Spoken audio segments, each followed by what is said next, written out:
Hello, and welcome to the newest episode of Borderline Podcast Disorder. I am Levi, and I am so excited to release this. In today's episode, I'm chatting with Ruby. It's She's a wonderful person that I've met during DBT. We did it in the same hospital for 6 months, and I think it was just she was incredible to be around, and I found her very inspirational to be around, and she's helped me out indirectly a lot in my own journey. So to have her on the podcast as a guest was just wonderful, to for her to say yes and to come on, and we had a conversation, which is it was heavy. It was beautiful, though. I really enjoyed it. But yeah, we talked about addiction. We talked about rehab, and yeah, it was just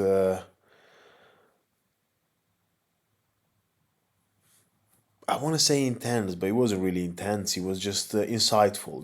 I think it was beautiful because we also addressed the I guess the stereotypes. Some of the stereotypes around how people who are sober are being like treated, or I get like I guess like dealt with. So that was interesting, and I hope you enjoy it. In regards to me, to what I've been up to, I've been gigging quite a bit. I've been out doing some work. I've been writing loads. I'm very happy with some of the things that are to come out, and there are some exciting news that I can't. I'm not. I could, but I'm not going to talk about now because I don't. I don't know. I just want to keep it as a surprise. But yeah, things look good. Things look promising, and I I'm through the treatment. That from the things I talked about last week. I still got about three. No, wait. I'm almost on the third week of treatment for like my headaches, and I got another 5 weeks to go. So that's a bit annoying, but I can see the positives. Like yesterday, I rode the tube and I did not feel sick. Obviously, I did have to actually wear and I am going to be that guy in the tube now that wears a mask. It's because of the dust. I feel like that makes me feel really, really bad. I generally get so just poorly, and yeah, sick. And when I use the tube in London, that I found, I don't know if I'm just making it up to be honest, but it works. Wearing a mask, you kind of like it gives me some help. And I was chatting with my psychiatrist the other day. We had a review, and apparently I had to redo like a questionnaire, just to assess the level of my depression and anxiety. And it was interesting because the depression one is actually lowered, went from like severe to again, I think. Oh, I don't know what the one below is, but it kind of like went towards that, while my anxiety just went over the roof compared to May last year when I did that questionnaire for the first time. And it was quite exciting. I think the fact that I wouldn't necessarily think that, if anything, I feel more, than I used to. But the DBT, definitely helped me acknowledge my emotions. But I do find that, for example, at points today, I went from being extremely happy to just feeling miserable and hating everything and everyone around me. And I was, yeah, it was just weird, but I just feel like that's just the way things are for me. However, when I filled that questionnaire, I had to be honest about it, and I was, and then apparently, yeah, it's a bit high. which means that we are having we're meeting rather than every 2 months like we plan now. We are going to meet next month. Yeah, we're gonna talk about some stuff. I don't know what about, but yeah, we're gonna chat about some stuff. We're gonna see how things are, because next month is gonna be about a year. I think it's gonna be a year since I've started taking fluoxetine, which is the medication I'm on now. So I think that's why, and also with March being the month when both my mom and my dad's birthdays are, I know that around this time of the year I feel most emotional. I think this time last year is when I had the biggest, I guess the biggest breakdown, if I may say so. Yeah, and now it's just gonna be interesting to see where we're at, compared to last year. But yeah, that was it was an interesting conversation, with the doctor, and yeah, we'll see where that goes. Anything else? Well, I think my scale was broken. Yeah, it's just because it looks like if I sit on the scale, or if I step on the scale in a certain way, it looks like I'm doing really well and I lost a lot of weight. But my running has been improving, even though weight wise I'm still, on the big side. I'm not as uncomfortable as I used to be, and that's good. I'm glad. I'm really happy about that. I'm still not comfortable in my own skin, which is, something that I became aware of and I've accepted a long time ago, that I'm really not feeling good about the way I look, my physique and everything. But I've been running quite a bit, trying to. I find it very easy to clear my head, and very easy to to feel good about myself after a run. And I'm doing better on that side, so I guess that makes me feel a little bit better about myself, and at least it makes me feel like, I can see the improvements. I can see that I breathe kind of better. I guess the treatment for the things that I put like up my nose every morning, for the headaches, have something to do with it. Maybe, I don't know. I'm not a doctor, but who knows, eh? Anyways, I feel like I gave you enough of a you know intro, and talk about things that happened to me this week, because again, not much happened. I didn't travel a lot because I can't, because I have those like terrible headaches. I'm back in my like part-time job from this week, and I'm going to gig a bit more again. And the couple of gigs that I have done before I got so poorly, again, went really well. And I feel like the writing that I've done in the past week, it's been really good, and I'm really proud of it. Now I just got to make sure that I feel well, and I feel well enough to go out and actually check it, make sure that the audience likes it. And if they don't, I'll just keep on doing it anyway until they do, you know.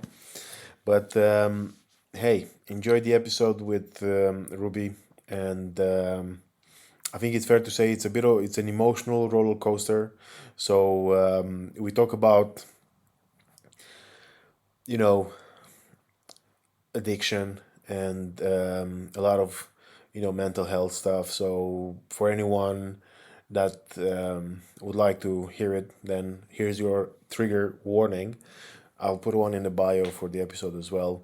But I do hope for everyone listening that you enjoy this as much as we enjoyed recording it. So yeah, talk to you later.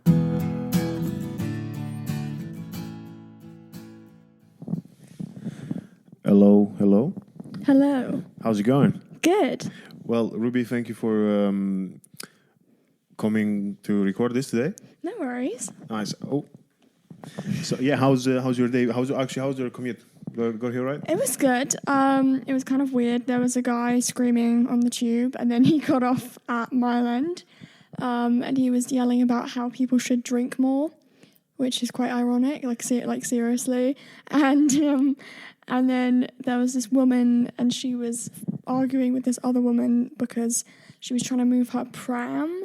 And then, like, the other woman was like, I've got a child too, like, you don't need to speak to me like that. And she was like, I don't care if you've got a child, like, this is my child.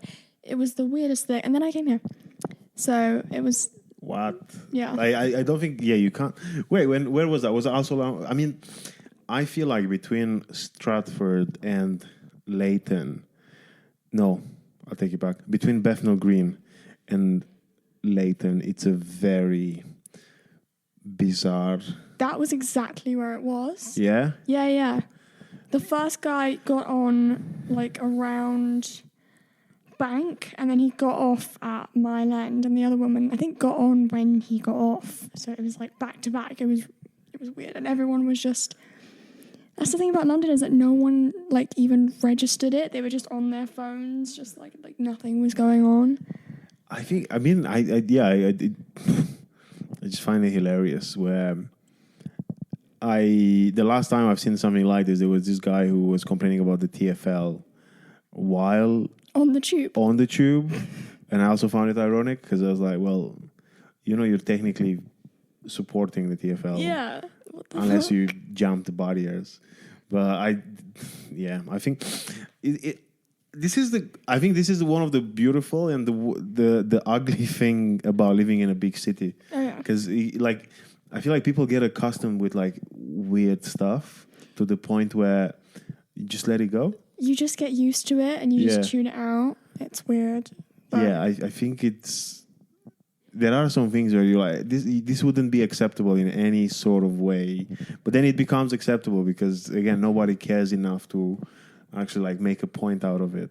Yeah. But I think I heard, I was doing a comedy show and there was this, was someone talking about how dry January is bad because, it's like, oh, so many people are going are becoming miserable because they don't drink, for the whole month. And it's like, just have a drink.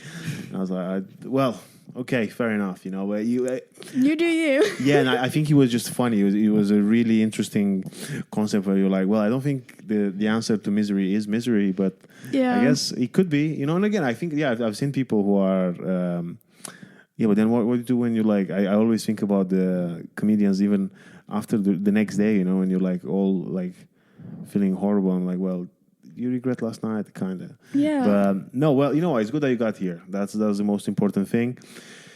And I'm just excited to record this. So me too.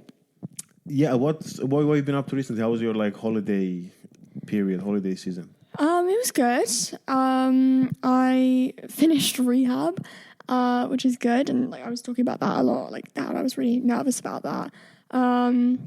And it was actually, it was quite scary because I didn't have that kind of backup of always being there and being with people my age who were also in recovery.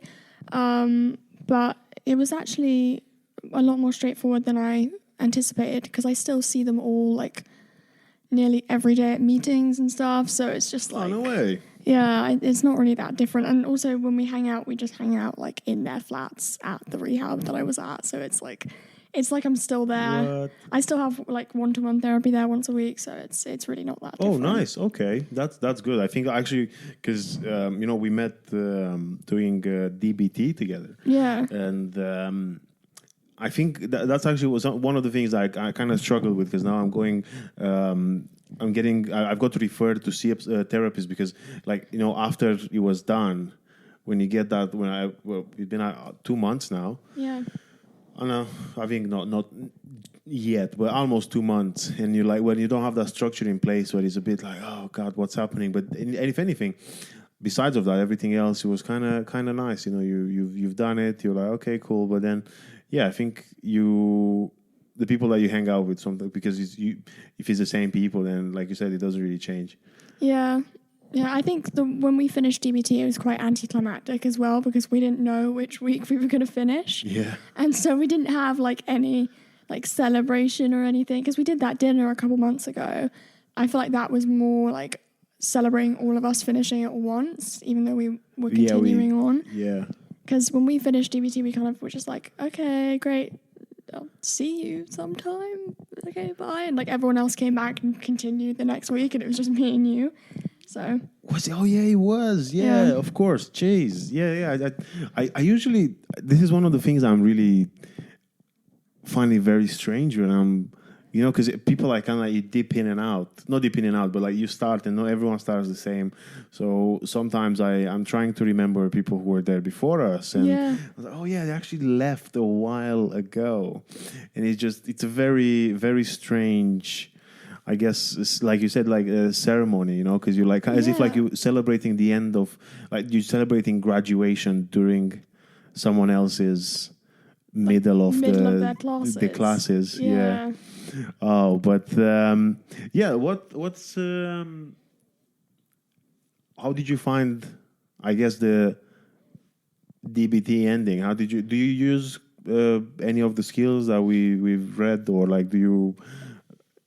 I do, but I feel like it's at a level. This sounds really stupid, but like at a subconscious level.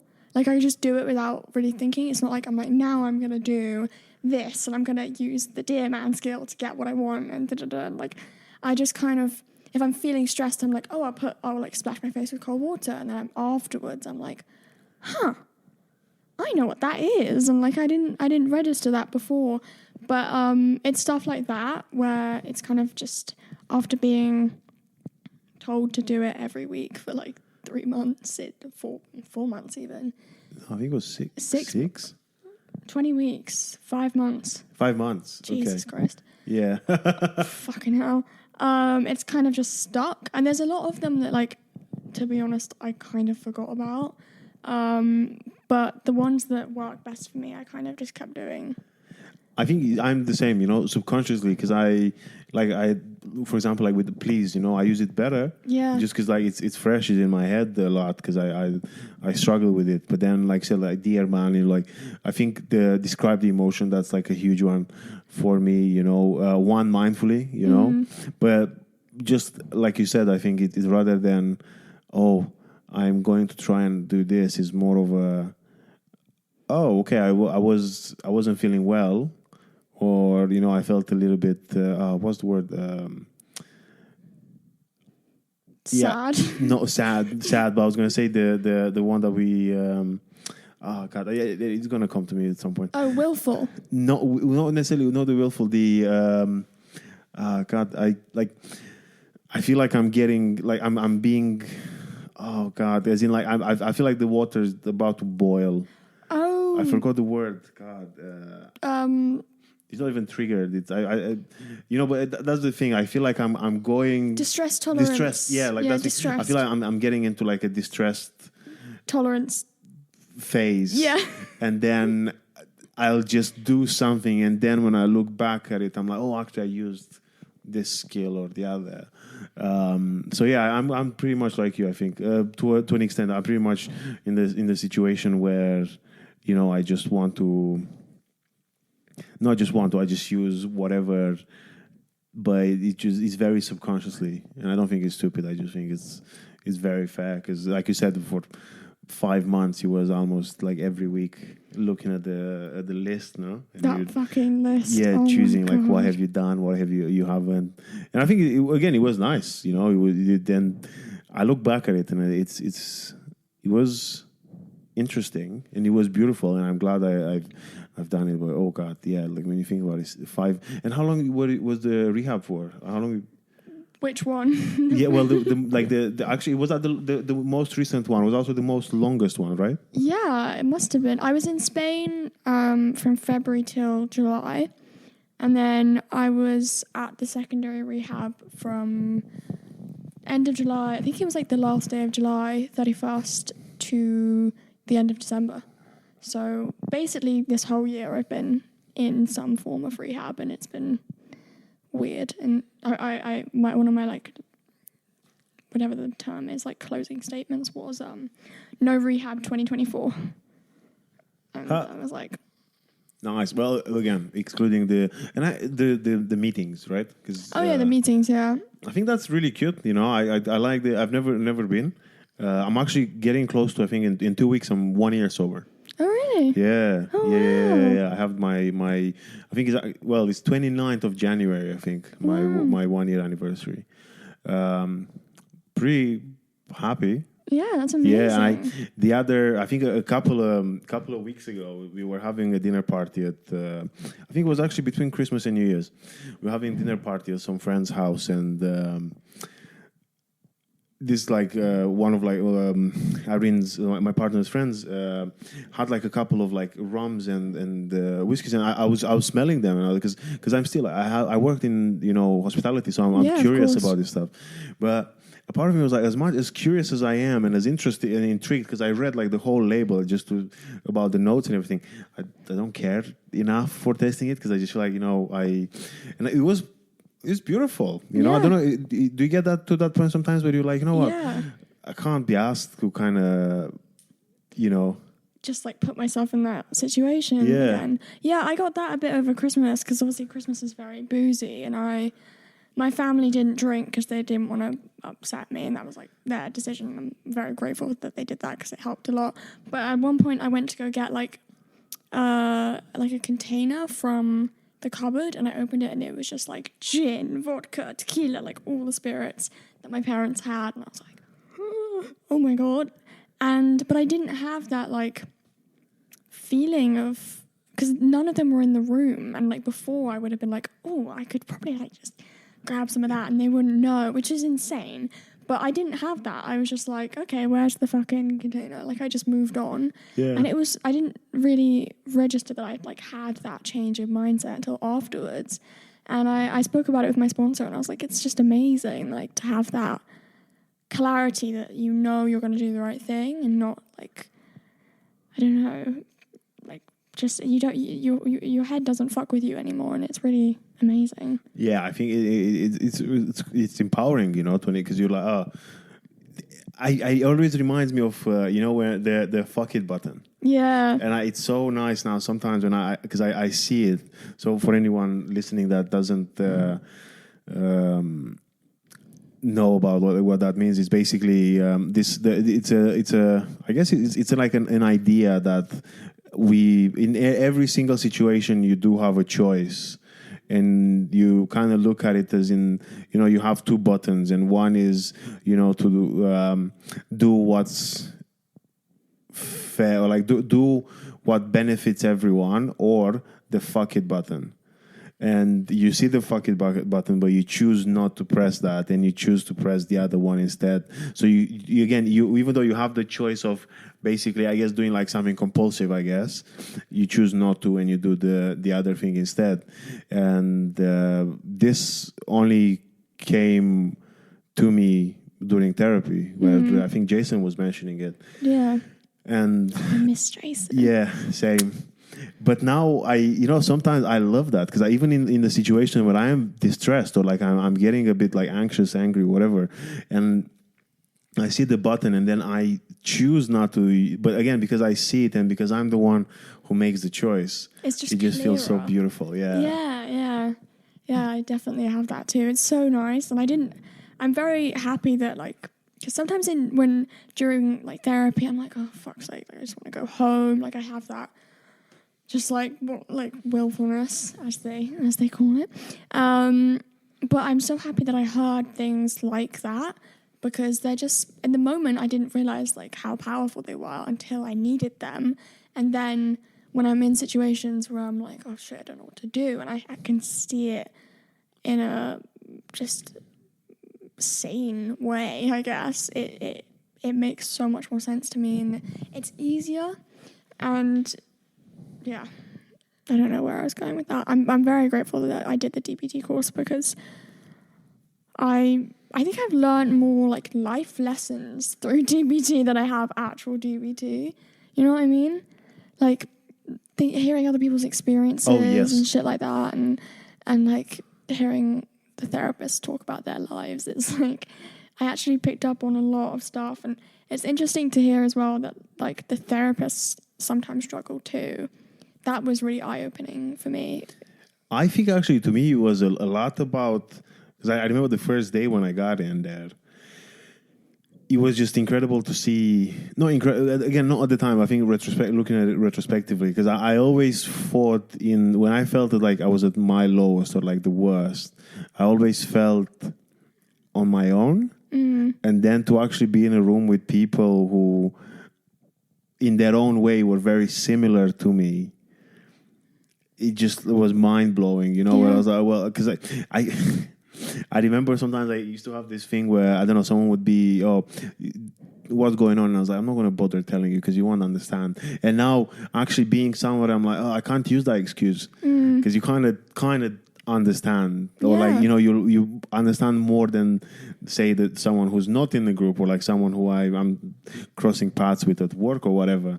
And it's just, it was. I think that to me was very eye opening. And then obviously, like you said, when the fact that like the people who were actually there to teach us the skills, or like talk about, I guess to educate us on like the skills, they were actually using their own examples, or you'd actually see them going through their own things, or like their own battles, and you're like, oh shit, yeah, that's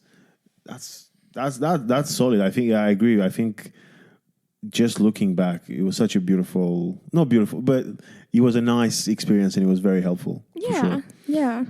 But what's your have you got like anything? Because you're a creative person, right? Mm-hmm. So is there anything that you've got coming up, or is there anything that you'd like to do, or like have you got like a bucket list, I guess, for this year, sign? Oh, create a bucket list. Well, I grew up doing like many creative things. So like dance was a big part of my childhood. I was a cheerleader. I don't know if I told you that. I was a cheerleader for like 5 years. No way. Yeah, it was weird. It was a dark part of my life. And I did like musicals at school, which was fucking weird. And like embarrassing now watching them. What musicals have you done? I was Matilda. Shut up. Yeah. Oh my god. And in the school, not in the real production. In, of like, course, the school. yeah. And then I was, the Pied Piper. I was the Pied Piper one year. Really? Yeah. Oh my god. And what else did we do? We did West Side Story, and I sang One Heart. What is it? One Hand, One Heart.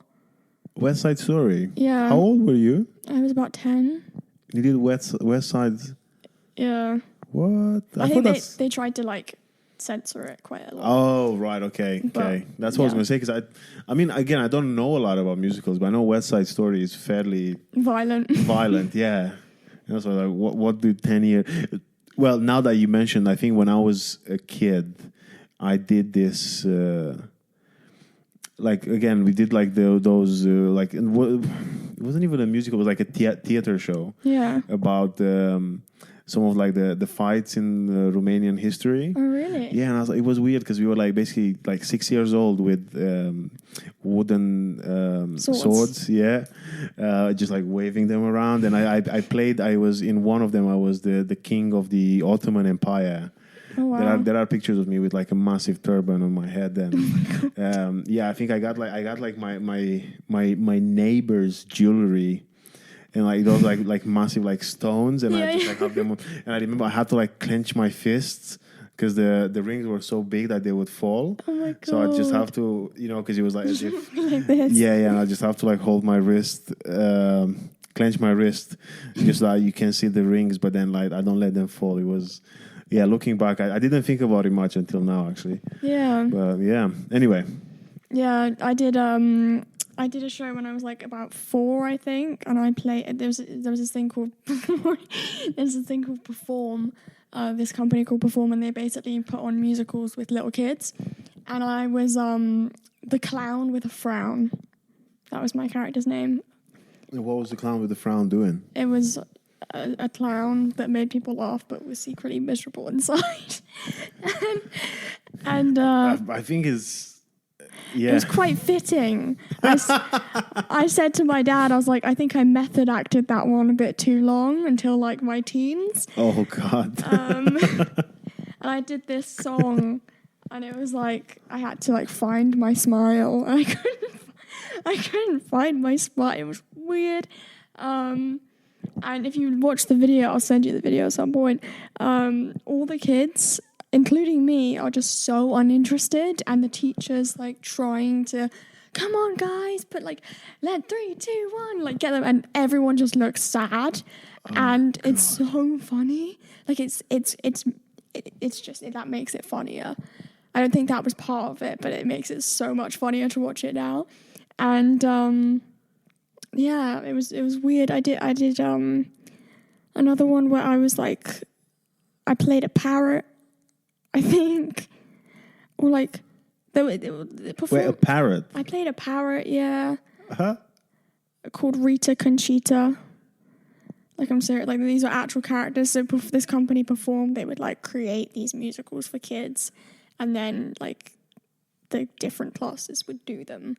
And yeah, I was Rita Conchita, and that was great. And there was this, I forgot what the main guy is called, like PJ or something. Like the main character is just this like little boy that like ends up in these weird like scenarios, like the circus with the sad clown, or like the island with the parrot, and everyone always wanted to be him, and I was him once, and it was like the shittest part when I actually got to do it, because you had to like come to all the rehearsals and like sit and like listen to all the kids like learn their lines and stuff, and you didn't actually get that much attention, which was what I wanted when I was like 5. Fair. And still now, to be honest. So I couldn't. I was annoyed, but it was really, really fun. Like being in drama as a kid, it was. Yeah, it was like it was. I mean, I've been in drama. I kind of quit doing acting. Not like quit, but I stopped like actively doing it when I was around 16 because COVID happened and I had to go. Everyone had to go into lockdown, and then I never really got back into it. I did drama A-level after that, but that was more just like to do a subject than like to do it professionally. But I did acting from the age of about 3 to 16. Is it something you'd consider like trying again or doing again? Yeah, 100%. I really want to work in film. I think film is such an amazing art form, and like cinematography and like lighting design, sound design, and I grew up doing theatre, but I've always really loved film. Theatre always felt kind of like constricting in a way, because it's like you only get one shot to do it, and that's it, and it's terrifying. Whereas film is something where you can redo it, and you can edit it, and you can change it, and it's like it's flowing, if that makes sense, and it's not like static and like one performance that everyone remembers the same way with nothing changing. Like it's more free, and so I really would love to work in film, and if that takes me into acting, I'll 100% go that route, because it's what I've always wanted to do is film, and I love acting. You know, that's because I usually I hear the opposite, you know, argument where someone goes, oh, like people who kind of love theater more than they would love film, but then obviously you do film because that's where I guess the more consistent work and like paid work, and I guess like the people's, you know, income can come from it. It's, I guess it's more sustainable. But it's actually interesting to hear your point where you're like, oh, I'd rather than just being like, oh, you have to do like this one performance and it has to go really well because like that's it, you know. For some people, because they might not go and watch that thing again, and I'd rather do the thing where you can rehearse, but you can edit more, you can go back and you can redo stuff. That's actually interesting. Yeah. Wow. And I know, because have you done acting and singing, or? Yeah. Nice. Okay. And what, do you play instruments as well? Yeah, I play piano. And I dabbled in ukulele, but I kind of didn't like it, so but no, I play piano. I did grades up to grade 5, I think, or 6. But I started playing piano when I was 7. So, and that was like, after begging my mum to get me lessons for like 2 years. And I remember she used to say to me, like, you know, if it's just like a little hobby and then we pay for the lessons and then you don't like it anymore, like that's a waste. And I was like, no, I promise, like I'm going to dedicate myself. And my mum literally had to drag me away from the piano every night to get me to bed, because I was like, no, I want to play more. And I was talking to her about it actually like a couple months ago. And I was like, I fulfilled your wish. Like, you wanted that. She was like, I didn't expect it to be that extreme. I was like, well, you know, I'd been asking. It was in my mind. But no, I did singing. I did acting. I did dance, piano. I did the whole 4 seasons. How did you, what, I guess, sparkled your creativity? Are your parents into arts or? No. No. My parents are both very academic, logical. My dad runs a real estate equity company. I don't even know what that means. And my mum's a writer. She's creative now, but she she's expressing her. I think she's always been incredibly creative, my mum. If you look at like the outfits I was put in when I was a kid, it's like, okay, yeah, you that's fucking creative. That's wild. But no, my mum worked on Wall Street as a stockbroker in the 90s, which is insane.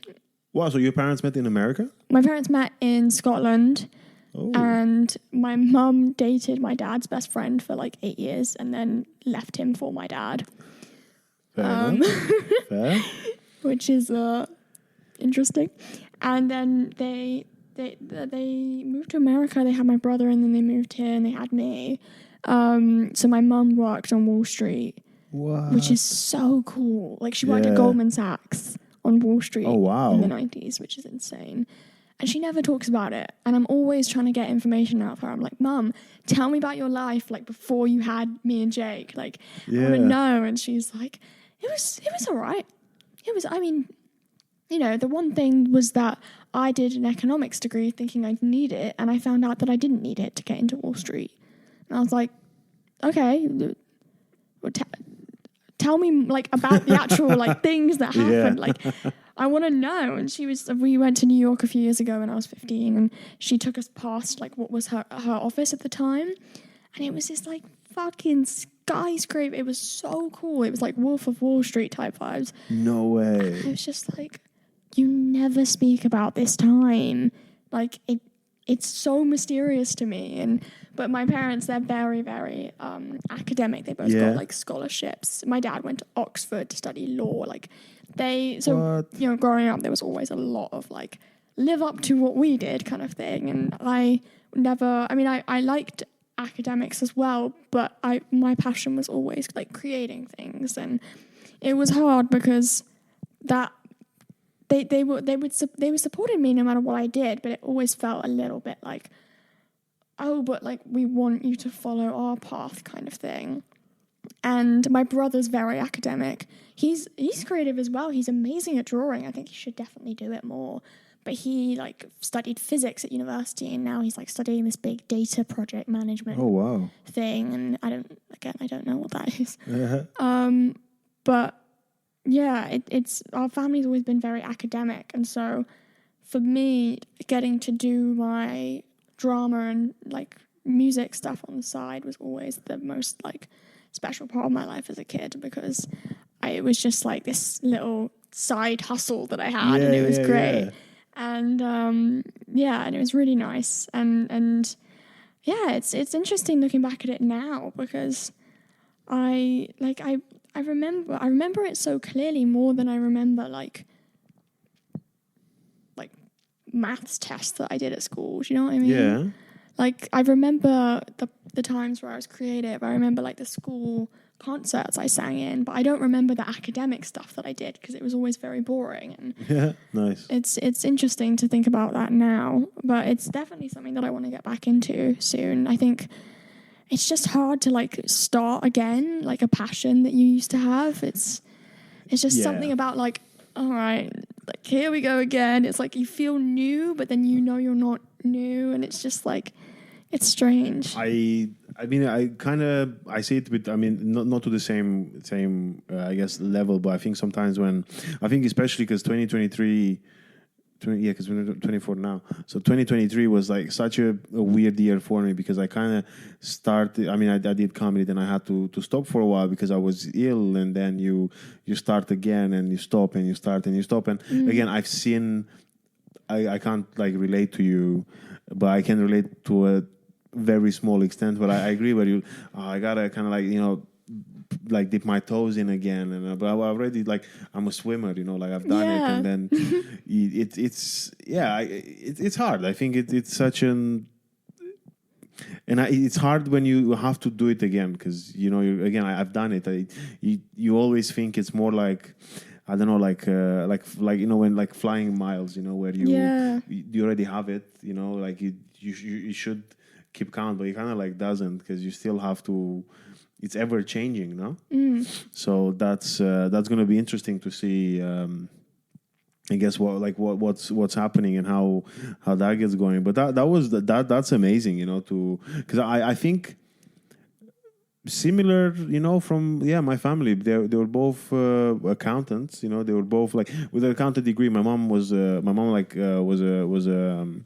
was a stay-at-home wife, wonderful mother, and I always felt bad for her actually for not, I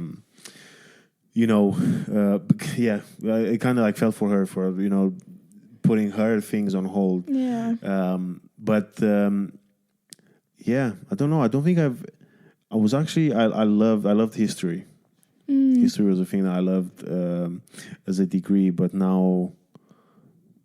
Is that what you did in uni? No, actually, well, I didn't go to uni because I studied economics in college. Oh, wow. It was easy, and like my dad was again because my both parents were accountants, and I found it quite easy. But then I came to England, and then I went. I graduated, but now I have like a technical degree in wood manufacturing. So I'm a carpenter, like Jesus. Yeah. I remember you telling me that a while ago. Yeah. I always mention like Jesus every time I mention carpenting.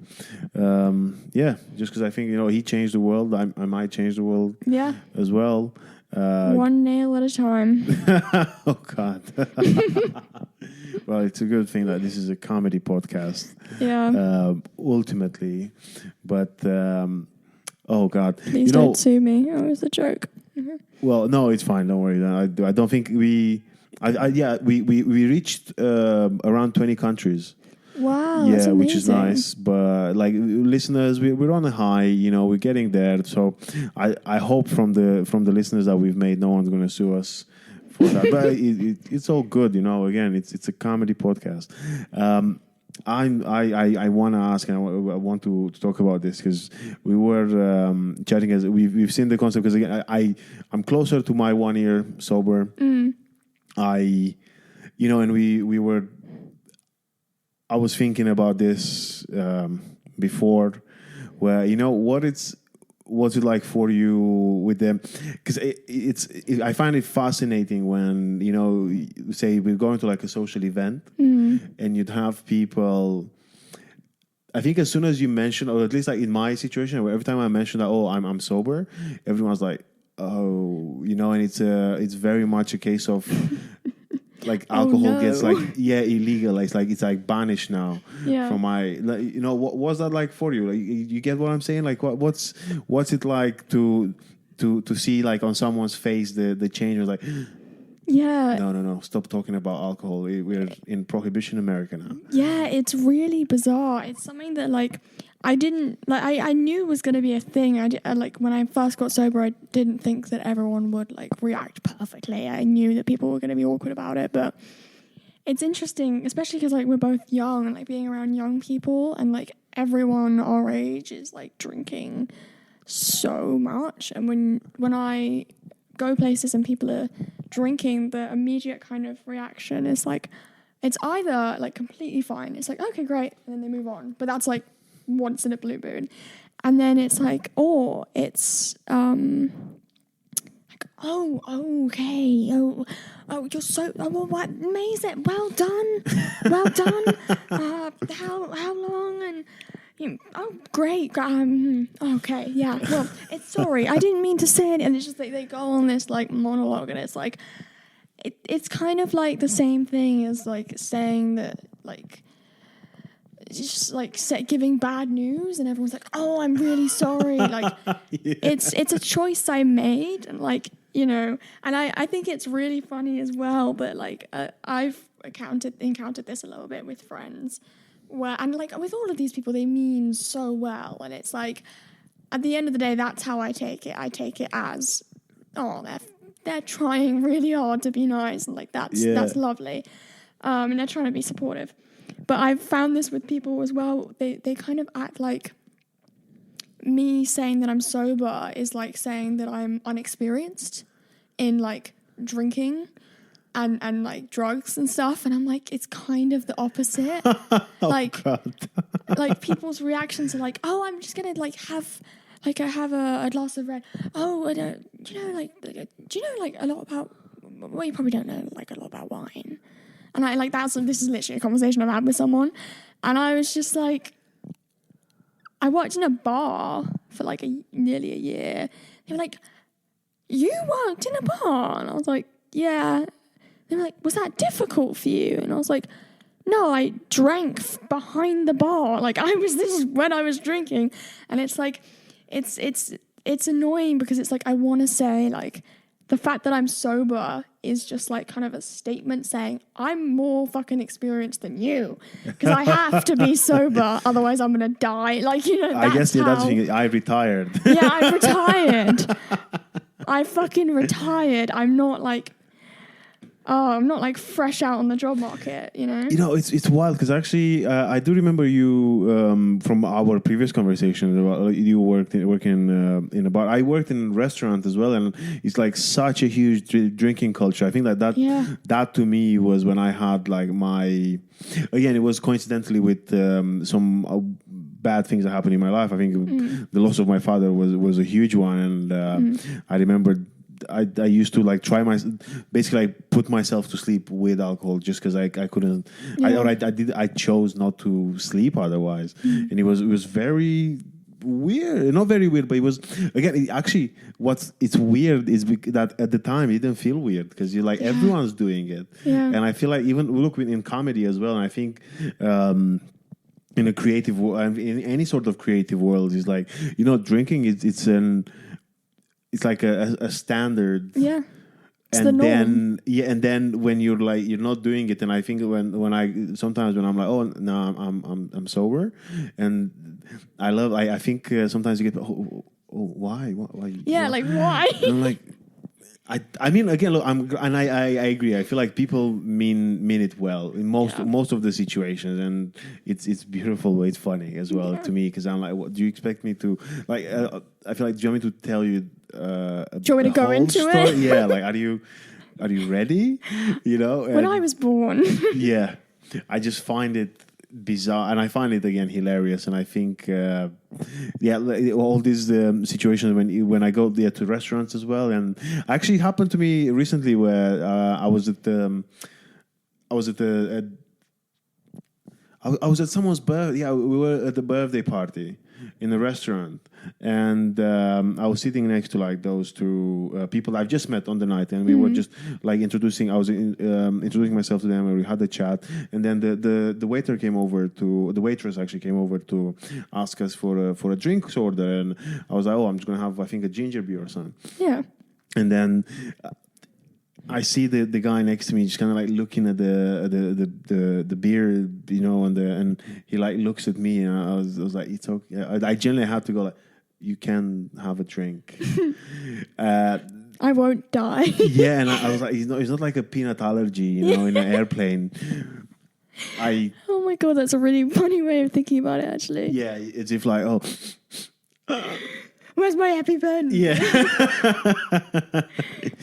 yeah. That to me was just funny, I think, and also yeah, in one way, sometimes I thought, I'm just not going to say that because I know there is the option of like, oh, well, just don't mention that you're sober. Just be like, I don't drink. But then it's still, I always get why. Yeah. I don't want to. Yeah, there is a difference between saying like I don't drink and I'm sober. When you say I'm sober, people don't tend to question it as much. They're more like, okay, I'm sorry, you're a mess. And then if you say I don't drink, it's like, oh, why? And then you have to kind of say, oh, I'm sober. And then they go, oh.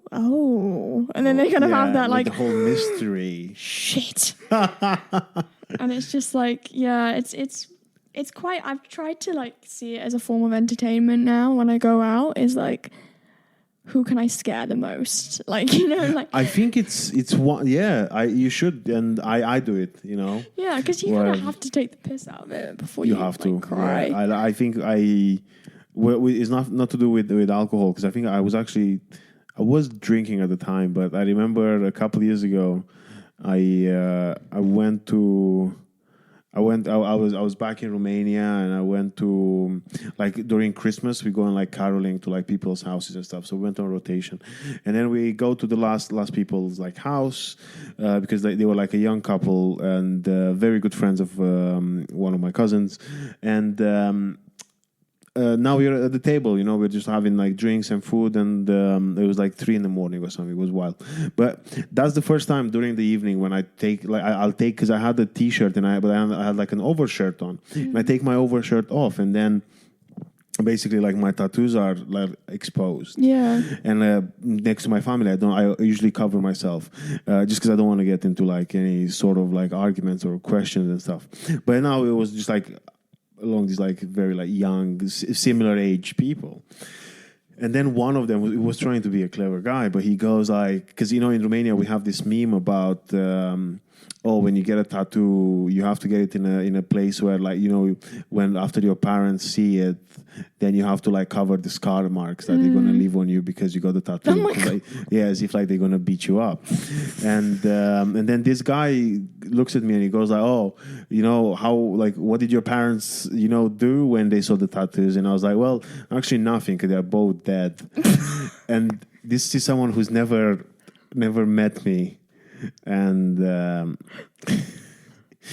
everyone at everyone who knew me at the That's amazing. Everyone at the dinner table who knew me just like started laughing. Yeah. But then everyone who didn't know me, because there were again people who didn't, they just looked so perplexed, and there was like, shit. Yeah, like, oh fuck.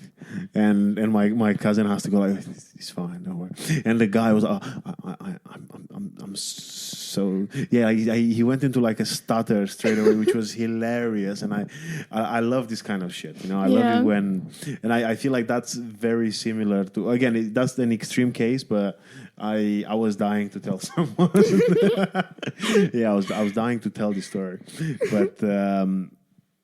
Yeah, I like that with alcohol sometimes as well, or like again with being sober, and I feel like it gives like such a like a mystery, when if you're playing like the the murder house or whatever that game Cluedo. was called, yeah, and you're like, oh, who's figure like, out the what's the backstory, yeah, and like this person is so, and I was like, it's again. I don't know, because in one way I was gonna say I feel like it's alcohol as well as like being sober, it's been romanticized, but like in a weird way. Oh, yeah. You get me? Yeah. Like, have you heard of like California sober? No. So California sober is when you're sober but you still smoke weed. Oh yeah, of course. Yeah, I heard about that. And so they're like, and my friend, I was actually speaking to my friend about this the other day, and she was talking about like she lived in LA. I think she either lived in LA for a bit or she like was there for a few months, like on holiday or visiting or something. And she was going to meetings with friends of hers that she'd met. And apparently one time they were about to go to a meeting and her friend was like, oh, I'm just going to like quickly call my dealer first and like buy like a few shades from him. And she was just like, excuse me? And this girl was like, yeah, like, do you want to share a joint before the meeting? Before the like Narcotics Anonymous meeting? And she was like, I'm good. You do your thing. And she like asked another one of her friends, like, what the fuck? And he was like, yeah, no, that's like a thing in LA. So, like California, especially LA, is like, weed doesn't matter. Weed isn't like a drug. It's just a thing.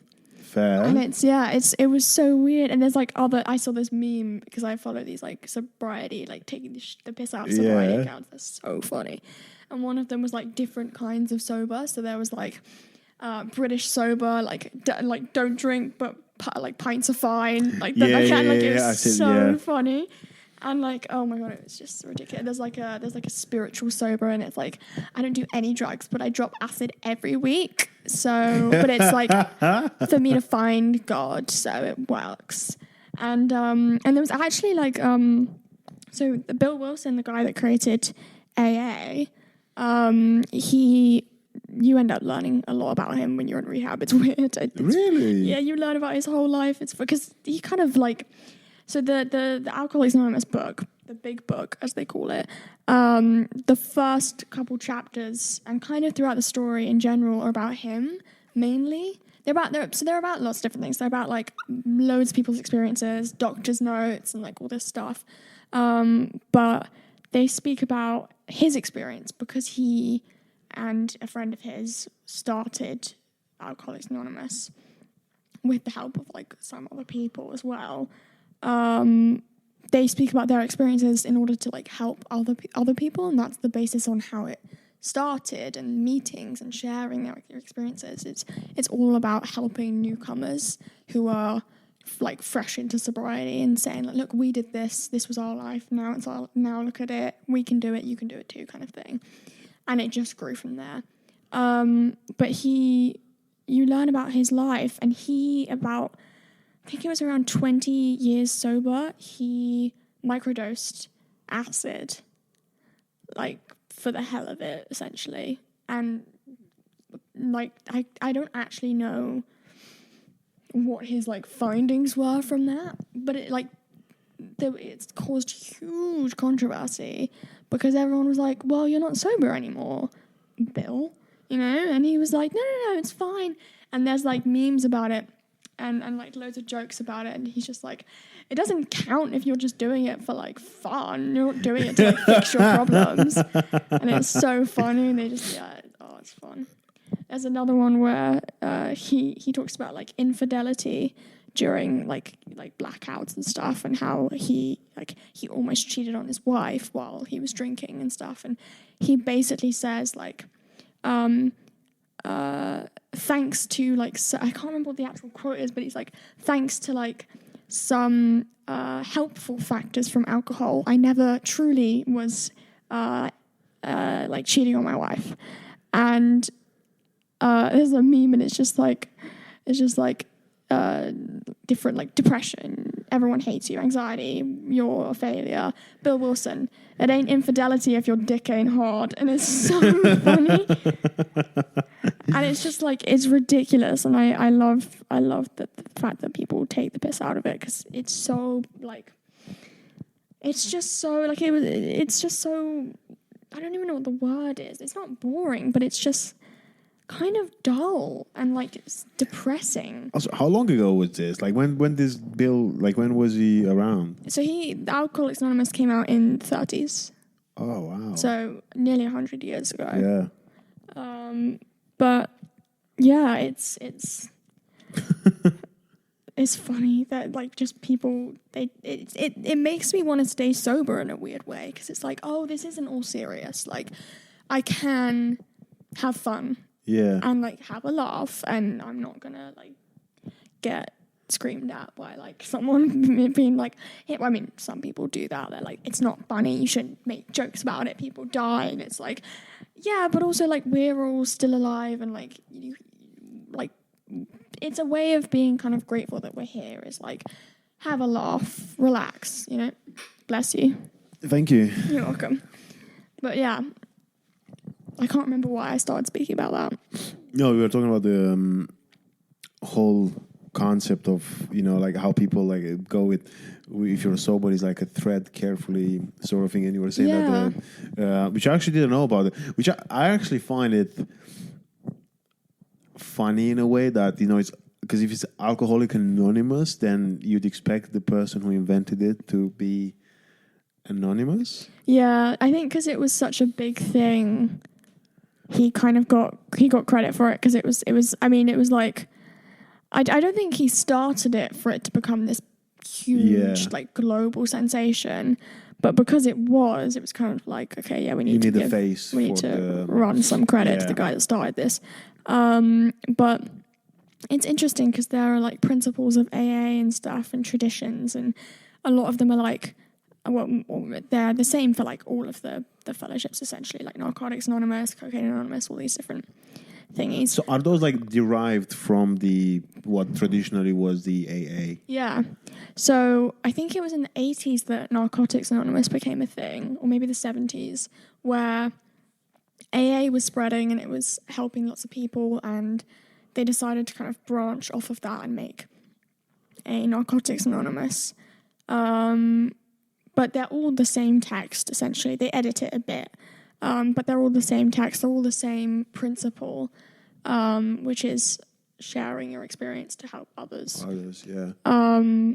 And yeah, it's I forgot what I was going to say.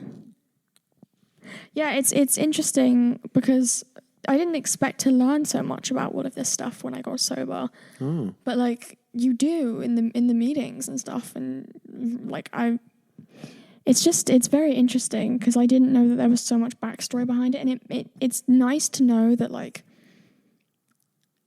someone started all of this, if that makes sense. And like it's nice to know that like it all came from one man trying to help others, and like it saved millions of lives. I think that's incredible.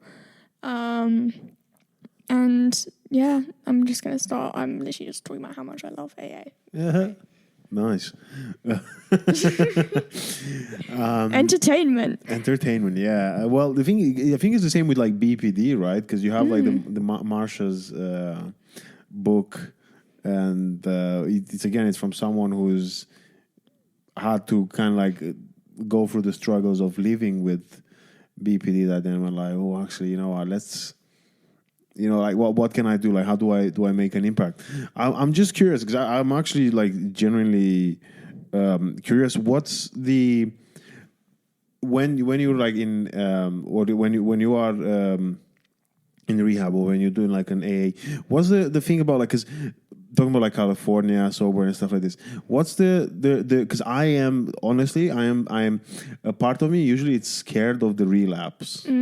What's the like what's is there like a do you have like is there like such a plan B, as in like what if someone relapses, then what do you do? Like do you start from scratch? Do you like I'm just curious like what's your view on it? Because in one hand to me it scares me a little bit at times. What, relapsing? Yeah, of course. And I'm so like to what extent then stuff because I'm not talking about like because I know we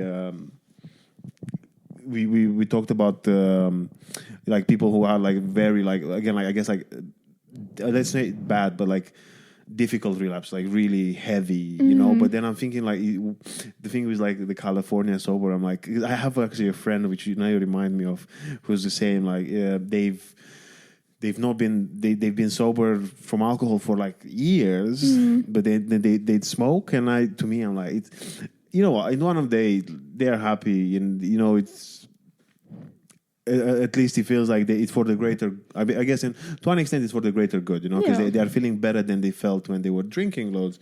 But yeah, like what's your view on that? Like, I'm curious. Like, not necessarily but like, what did you gauge from your experiences? Like maybe hearing stories or like from the AA or like what's the idea around it?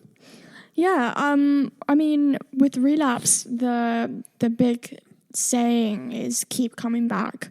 So no matter what happens, keep coming back to meetings, keep seeing people, keep talking about how you feel, keep like that. If anything in your life can change, but that has to stay consistent if you want to stay sober, is meetings. And I mean, I've had many friends relapse. I've never relapsed myself, but I've had so far.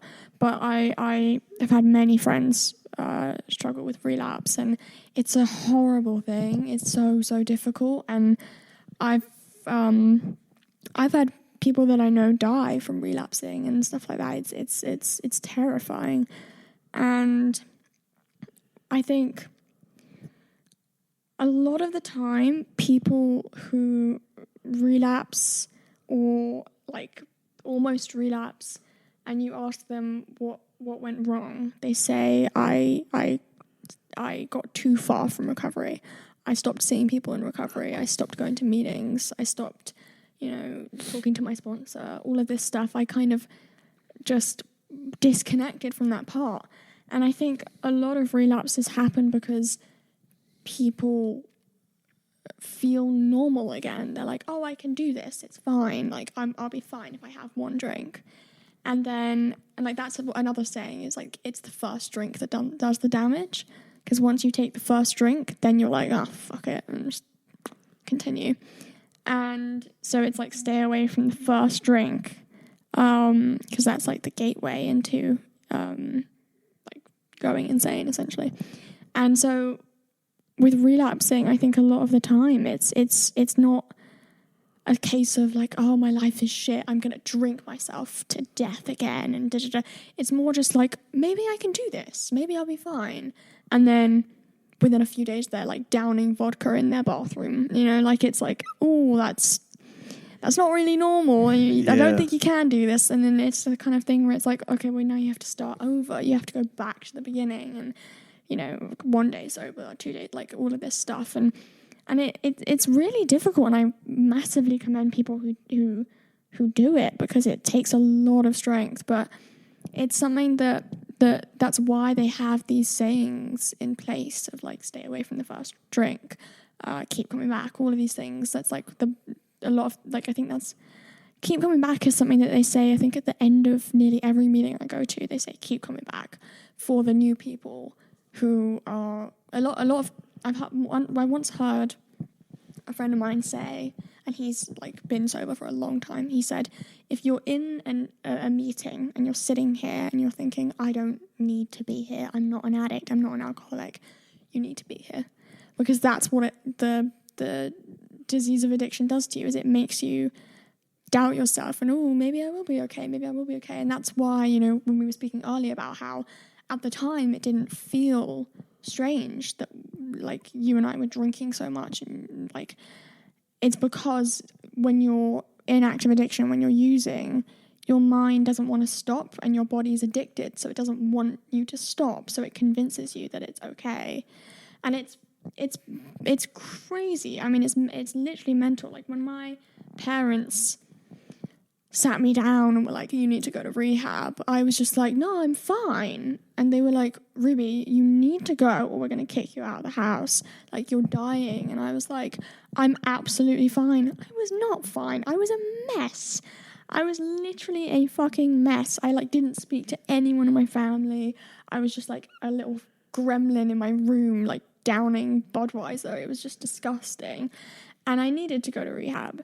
And I didn't see that until I was like 2 months sober, and I was like, shit, I feel so much better. I feel normal now. And it's just so, it's fascinating, and it's also terrifying, I think, addiction, because if you relapse, you go straight back to that. Your mind goes, I'm fine, and you go back into that mindset of like, I don't need to be sober. And so that's why relapse is so dangerous and so fatal as well, because your mind just reverts, and I think that's so scary. Wow, that was very interesting, and I think some of the things that you said I didn't hear before, and it's a very interesting point of view, and I was looking at when you were talking, I was thinking about like the times when I was drinking. I remember sometimes I genuinely, I think I had once this thing where I thought, because I think I had like a bottle of 2 or 3 bottles of wine, and I was like, oh, I'm just gonna drink them tonight, so that it's kind of like I'm just gonna, I'll be done with this, and then I'm done with drinking. Yeah. And it didn't work, clearly. But like now when I look at the fact that to me, and it makes me laugh now because I remember having them on like the kitchen counter, and now I wouldn't think it like, oh, when I see them, I'm like, oh, you know what, all I'm gonna do is, 'cause like, what's a sensible thing to do now? I'll just drink all of it, because then from tomorrow I can start from fresh. And I'm like, what in what world, or like to whom does that sound like Normal. normal? Yeah. It's yeah. And I found and I think it was because I find it now a lot with like even with like betting and stuff like this, because I know like this is the truth. I have an addictive personality, and I have I have a I do things compulsively. Yeah. And to accept it was huge. That's the thing. Like I guess in one hand I was maybe say, I didn't, I don't know, I didn't go to an extent of, again, like luckily I didn't have to go into like a rehab facility. My dad had. Yeah. My dad used to, which is actually, again, which is wild, because I think my mom told me some stories about how, like, my dad used to like check himself in twice a year. This is, you know what I mean? Like, he was like a holiday. Yeah, like a Thing resort. where you're like, okay, cool, I got 2 weeks off now. I'm just gonna, and I was like, this, yeah, I think it was one of those things where he would like get like pissed all the way from like Christmas to Easter, and then after Easter he'll be like, yeah, I'm gonna check myself. I was like, what the it's like, what is this? It's like a convention. It's like it doesn't cancel out, like rehab and then. I know, but it's just mad. Yeah. It's just mad. It's like thinking about it. I'm like, what's the logic behind this?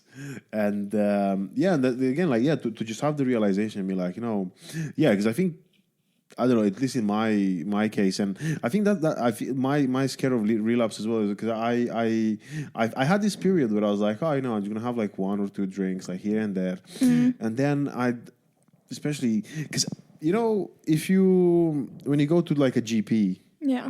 And you see they have those like how much like alcohol you drink in the measurements, and I always was like, what, these measurements are way too aggressive, because he goes like, if you have 2 drinks a week, then it's already like and like kind of like be careful with that sort of thing. I was like, this is ridiculous. And only last year, because before I went. Oh no, yeah, because actually I think last year when I went sober, it was actually after I had my. Like a body check, like a health check. Yeah. And they made me fill up the questionnaire, and I was like, and I had to count like 3 pints a night for like 5 to 6 nights a week. I was like, fuck, that's a lot. And then I had to write down the number. I was like, no, this can't be true. And I remember, I think I turned like, I was meant to do an 8 and I did like a 3 instead or something, just because I was embarrassed by it. I did that too. And I was like, oh, fuck, okay, cool. I'm not going to, because then at first I thought, oh, this is way too, I was like, that's dramatic. Yeah. Like, it's not that bad. And then I was exaggerating. like, oh, yeah, if you do like, 3 pints, 5, I was like, fuck, that's 15 pints. Yeah.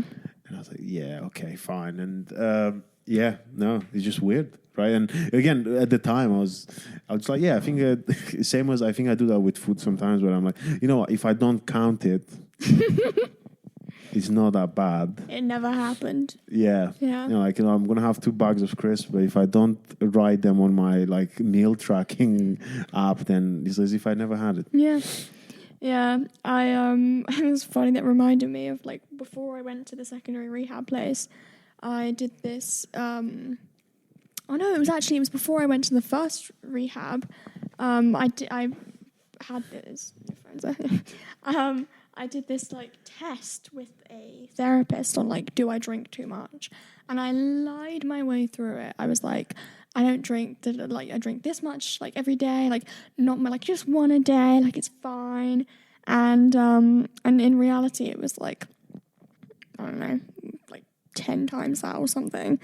And I still got you're an alcoholic on the test, even though I lied. I like diluted it so much. I was like, I halved it and everything. I was like, Yeah. I'm fine. And he was like, yeah, it still says severe alcoholism. I'm like, oh, No way. shit. Wait, what was that? It was like a quiz that I did with a therapist. Oh God, okay. I thought it was like because I was thinking, sometimes we do like those like pop quizzes, like the Facebook ones. Yeah.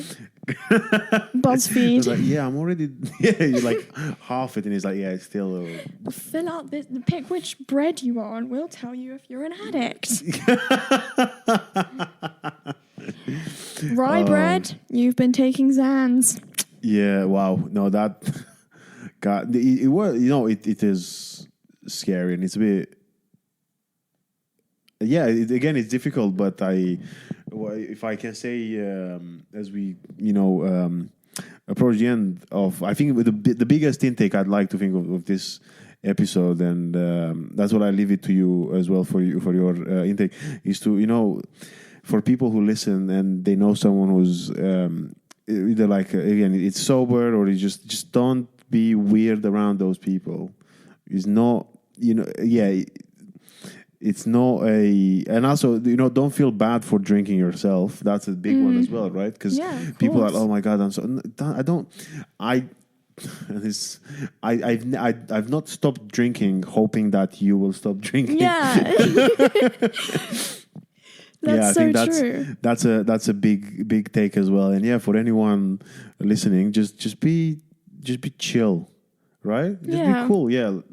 I don't drink. That's it. It's easy. It's not easy, but it's, just easy for you. Yeah, it's like, not easy for me. It's easy for you. It's like one of those things where, and again, I'm not saying it's the same, but it's like, pronouns, where you're like, oh, if you messed up someone's pronouns, you say, oh, I'm sorry, and you move on. Yeah.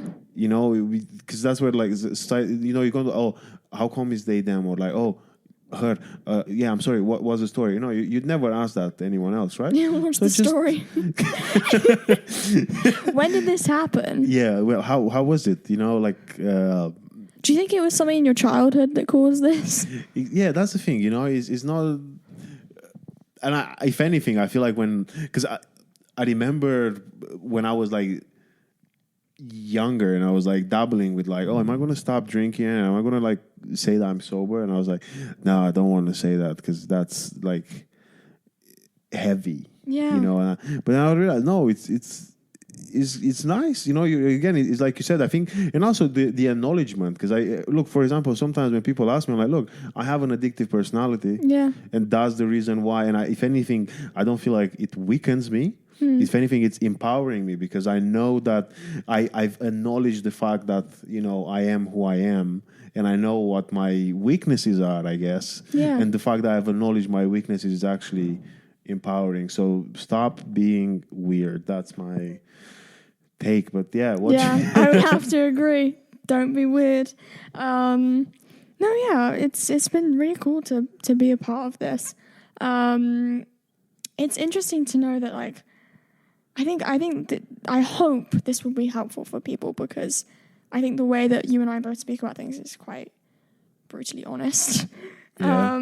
And I think I think that can be the most helpful way to approach things, especially with things that are like often stigmatized, like addiction and things like that. And I think, I just hope that someone listens to this and I don't know, gets help. That sounds horrible. A nicer way of saying that would be like looks after themselves. I think that's a good one. I always try to end up my episodes usually by saying, look after yourself, because again, that's a huge one. If you see someone struggling in your life, see if you can help them out. Don't be too pushy, because and like you said, sometimes it's good to say the things for what they are. Ultimately, one of the things I've learned and I've realized, even like through DBT, well, not because we studied it, just because you are in charge of your fate. Like whether it's that sometimes it's scary and sometimes it's annoying. I hate it sometimes. I hate the fact that I'm like, oh well, kind of like if I don't work today, then I'm not gonna have money tomorrow, sort of thing. But that's the truth. And I think we did have the radical acceptance. There you go. Yeah, radical acceptance. But I'm like, you have to accept it. You have to that again. Just allow for things to be. But yeah, if you can help someone, help someone. I think it's such a huge thing where we just need to, as people, just not be nice, because I know sometimes I'm not nice. Like I'm very aware, that sometimes I struggle with that, but as much as I can, and I always thought about, if you have a miserable day, then don't make someone else's day miserable just because of that. But anyway, that has nothing to do with sobriety. But yeah, like you said, it's been stigma. It's strange, and I think it's the same with. I was talking with someone else before. I was talking with Barbara. She was one of my guests a few weeks back. And she's also been diagnosed BPD, cool. and she was telling me about like this stigma in actually like the medical services, where apparently like BPD is treated as if like people with BPD, and it's something that we've learned. And before we did DBT, I never thought that people with BPD have like such a stigma about being like influential and like trying to get things their way. And then Barbara also told me about it, where like apparently like sometimes if you call like the NHS, or like if you call a doctor outside of England, if you have BPD, then they will be more reluctant into helping you, because they wouldn't trust you. That's fucking ridiculous. Yeah, it's silly, and it's like, again, I feel like BPD or like addiction doesn't make someone bad.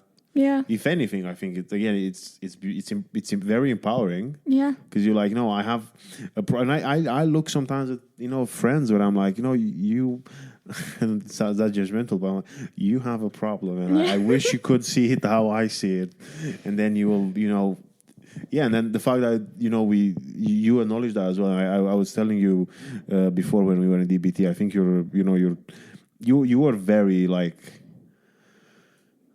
empowering. Really? Yeah, I did mention that before, and I'd see you like week in and week out, and I remember you talking about like, because to me DBT was too much, not too much, but it was kind of like, oh God, a lot, and then to do that, and then to do other things, around it, and to. Yeah, it was heavy. So and it was very inspiring. Inspiring, very very powerful to see. So thank you for coming in the podcast today. Of course. And hope to see you again, and hope to talk more about. I love the fact that you play piano. I wish I knew how to play piano, but you know what? We can bring you next time and talk about that. I can play some piano. Well. No, Are you going to bring the piano? No. Okay. Perfect. Well, is there anything you want to add up? No. I hope whoever's listening to this has a nice day. Perfect. Well, see you later, folks. Bye-bye. Bye-bye. So this was the episode. I do hope you enjoyed it. I know I did, and I know, and I hope Ruby did. She did say to me that she enjoyed it. So I'm sure that's true. But yeah, it was brilliant doing this. Now, in a couple of weeks, we're hopefully getting our foster cats in, and again on that, stick around, and you'll be entertained, and you'll find out more. Now, our socials, mine's, the podcast, and Ruby's are going to be in the bio. Folks. Well, thank you for listening. Look after yourselves, and stay. I forgot what the bit is. Yeah, let's do it again. Right, folks, that was it. I hope you enjoyed it. Have a lovely week, and stay skillful. Bye-bye.